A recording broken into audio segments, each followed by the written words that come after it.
কোদাল দিয়ে মাটি খুঁড়তেই পাওয়া যাচ্ছে কচকচে পানসে পানসে হালকা মিষ্টি স্বাদের ফল কেশর বা কেশর আলু।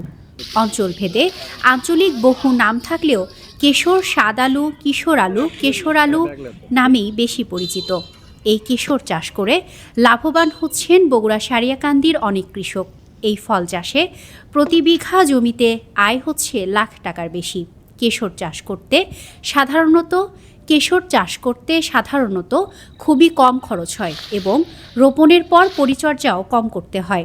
বাজারে ভালো দাম পাওয়ায় এবছর বগুড়া সারিয়াকান্দি উপজেলার কৃষকেরা কেশর চাষে ঝুঁকে পড়েছেন। আমি পরীক্ষামূলকভাবে 20 শতক জমি কেশর করেছিলাম, মোটামুটি ভালো প্রফিট পাইছি। এই জন্য চিন্তাভাবনা আছে সামনেবার আরও বেশি করে করার। আমরা প্রতি বছরই করি, খরচও কম হয়, লাভ আসে। গতবার পরীক্ষামূলকভাবে দেখছি, একজন কৃষককে আমরা সাপোর্ট দিয়েছি, সেখানে দেখছি আমরা যে 10 শতক জমিতে আমরা দেখছি যে 4 থেকে 5 হাজার টাকা পর্যন্ত খরচ হয়। কিন্তু এখানে যখন এটা হারভেস্ট করে বাজার পর্যন্ত যায়, কিন্তু ওনার মুখ থেকে আমরা শুনছি যে এখানে সে 1 লক্ষ টাকার পর্যন্ত বিক্রি করতে পারছে। আর 90 থেকে 120 দিনের মধ্যে হারভেস্ট করা যায়। সে 90 দিনে যেটা হারভেস্ট করে সেখানে একটু লাভবান কম হয়, কারণ ফলটা ছোট হয়। আর যখন 120 দিনে হারভেস্ট করে তখন ফলটা বড় হয় এবং ওজন বেশি পায়।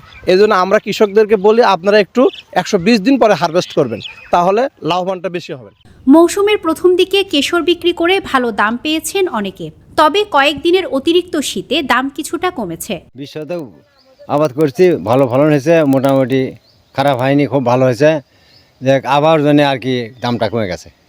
প্রথমে যদি ওঠানো হয় সেই ক্ষেত্রে আপনার দাম একটু বেশি পাওয়া যায়।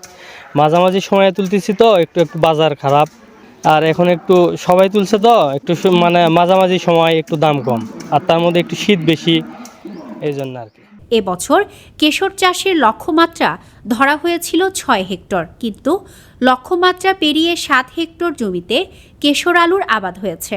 সাধারণত সেপ্টেম্বর থেকে অক্টোবর মাস পর্যন্ত কেশর আলু জমিতে রোপণ করতে হয়। ডিসেম্বর মাস থেকে জানুয়ারি মাস পর্যন্ত ফসল সংগ্রহ করা যায়। সারিয়াকান্দি উপজেলা কৃষি কর্মকর্তা মোহাম্মদ আলী জিন্নাহ বলেন, গত কয়েক বছর ধরেই কৃষকরা কেশর আলু চাষ করে লাভবান হচ্ছেন। সারিয়াকান্দিতে এবার 7 হেক্টর জমিতে কেশর আলুর আবাদ হয়েছে। আমরা জানি কেশর আলু ঠান্ডা আলু নামে পরিচিত। এটি ইংরেজি নাম ম্যাক্সিকাম টার্নিপ।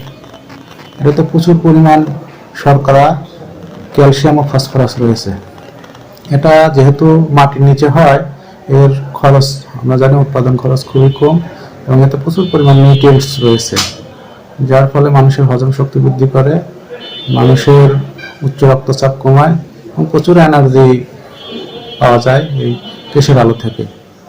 তাই আমরা যদি নিয়মিত কেশর আলু খাই তাহলে বিভিন্ন রোগ প্রতিরোধ ক্ষমতা বৃদ্ধি পাবে এবং আমাদের কৃষকের দামও ভালো, কৃষক একটা ভালো দামও পাবে।